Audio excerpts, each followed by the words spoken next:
So I want to welcome y'all all back to my channel, and if you haven't already subscribed, I'd like for you guys to hit the like button, hit the subscribe button, and also hit that notification bell so you guys can know when I post up new videos and stuff. So we're gonna be talking about this S2000. It's a 2006 06 S2000. I bought it like 2015, 2016 time.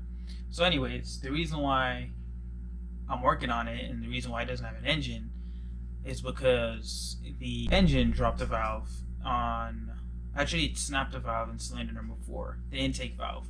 Now, I was at the track a couple weeks ago, whatever, and hit anti-lag, was hitting rev limit, I had a slipping clutch, everything together was just, I don't know, I guess they put a lot of strain on the engine, and at the top of 4th gear, it just turned off completely.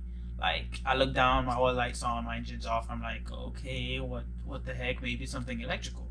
Maybe I'll just start the car up and it'll go again. But it didn't do that.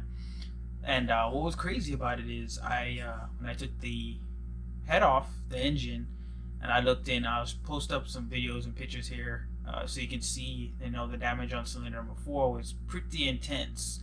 The valve itself, the stem didn't break or the keeper didn't come loose or anything like that. It literally looked like it just kissed the piston. The valve went down the wrong way, so maybe something got stuck in between the guide and it just, the valve could not come back up fast enough. I don't know what the case was, and I still don't know what the case was because I still have to take off the intake side of the head and look into it, which I'll get that on my next video here. But yeah, it was just sad. So what I'm gonna do now to finish off, or what I'm gonna do now is basically we're gonna talk about rebuilding this engine and how I'm gonna put it back together, and I'm gonna give some tips on how we're gonna put it back together. So the engine that was in here was a fully built engine. The head was also built. So whenever the valve dropped, the sleeve got damaged, but it didn't get damaged to the point where it was like non-repairable, because when you put iron sleeves, mine had Darton sleeves installed by Darton themselves. So when you put sleeves in there, they take a good beating. You don't have to re-sleeve, you just bore them over for the most part. Not every time, but for the most part. And so the rest of my videos are going to be for a series, I guess. We're gonna make a mini series of the S2000, rebuilding the engine, right?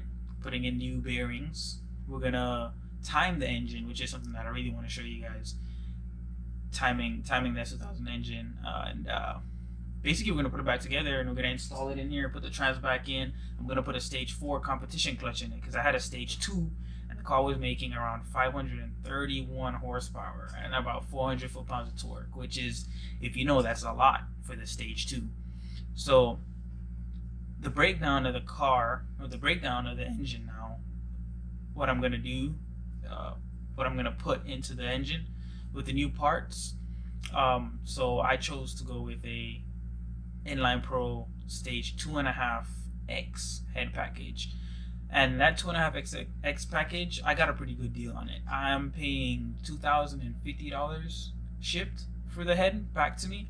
I had to pay the shipping to them, but that 2.5X head involves resurfacing the head, hot tanking it, putting a performance valve job, like grinding the valves and all that stuff. It's gonna have a larger exhaust valve, 6.6mm exhaust valve guides and exhaust valves.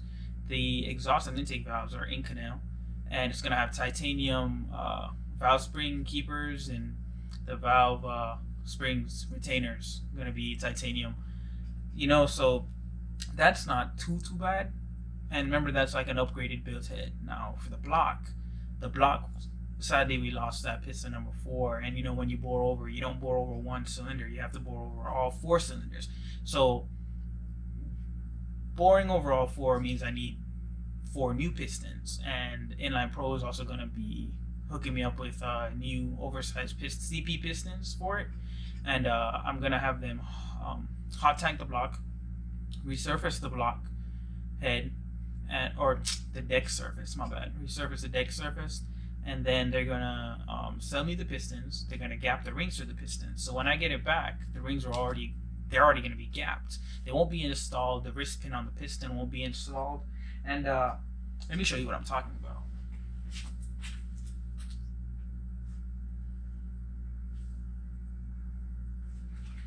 So here's the piston that got damaged. You can see all the marks that the valve did to this piston, and then here is the piston wrist pin. It goes through the piston, and you beat it all the way through, and then you also install the wrist pin retainers or locks, I guess you could say. This one, obviously, it has it still in there. Let me see if I can show it to you guys.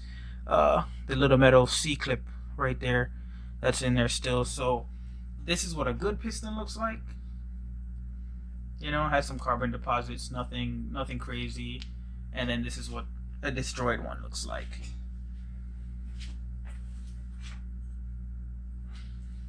Thankfully the rods were okay. They never got damaged, or that one in cylinder 4 never got damaged, it never got stretched, never got, hurt. I checked it all over and the tolerances for it. And yeah, that's basically what I'm going to be doing. So I have some little notes here that I kept to the side because I want to be specific. So everything that I told you about in the block is going to cost $1,200. It's going to cost me $1,200. And then you have to buy odd gaskets and Honda coolant and just miscellaneous things from Honda to rebuild these engines. Surprisingly, they don't have a bunch of gaskets and stuff like that. It's pretty simple. Like, I also have a little sheet here that I had wrote down.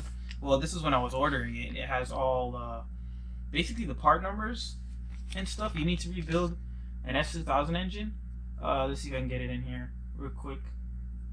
Just pause it real quick. But yeah, so basically it has a thrust washer. So I did all new bearings. For the rod bearings, I do the King Racing standard size bearings because they fit perfect for my crank. When I plastic gauged it prior, when I was building up the current engine right now, I had perfect clearances for the rod bearings.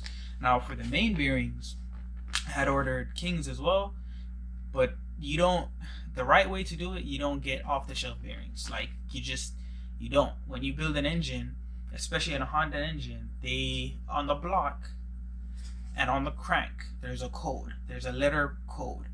When you figure out the letter, I'm going to put the service manual here. When you figure out what's going on with that letter code, you get the color code for that bearing that you need to go order. Yeah, so I'm going to run down this list here.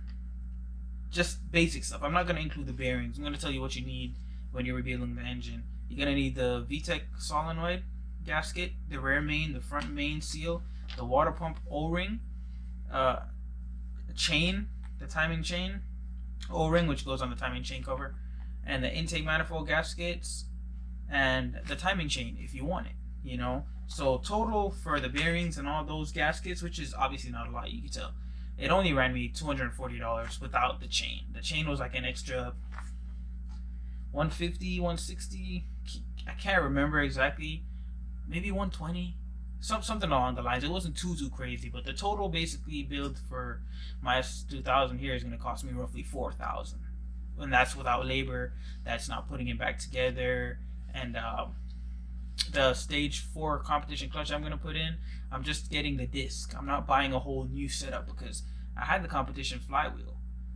The competition stage 2 pressure plate is the same pressure plate that they use with the stage 3 and the stage 4. Hopefully you guys have some good information on that one. You heard what I said. The same pressure plate is used for 3 and used for stage 4. So when you're upgrading clutches, you don't have to buy a brand new pressure plate. Now it's good to do it, especially if your clutch is old, but my clutch is fairly new.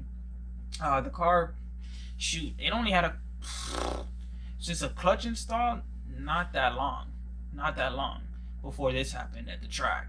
So yeah, basically I'm just gonna build it back up together, and I'm gonna take everyone on a ride. I'm gonna do it all myself. I'm gonna set up my GoPro to where everyone can see me struggling putting the transmission in, struggling to put the engine in, and just everything. I could go in and clean up a lot of stuff in the bay right now, but for the way I had my car, I liked it. I don't want to tuck the wiring. I don't want to do anything like that because it's just extra and added time for me. And honestly, once I do this and I bring it down the track maybe 1 or 2 more times, I'm like completely done with this car, because you have to upgrade the trans and the diff if you really want big power. I'm going for 650, which is really big for what for the stock stuff, but I don't beat on my car and none of that stuff. But I leave that to the pros and stuff. I want to build a different race car because I enjoy it. I enjoy going down the track, but I can't see myself spending $4,000 every time the car goes down.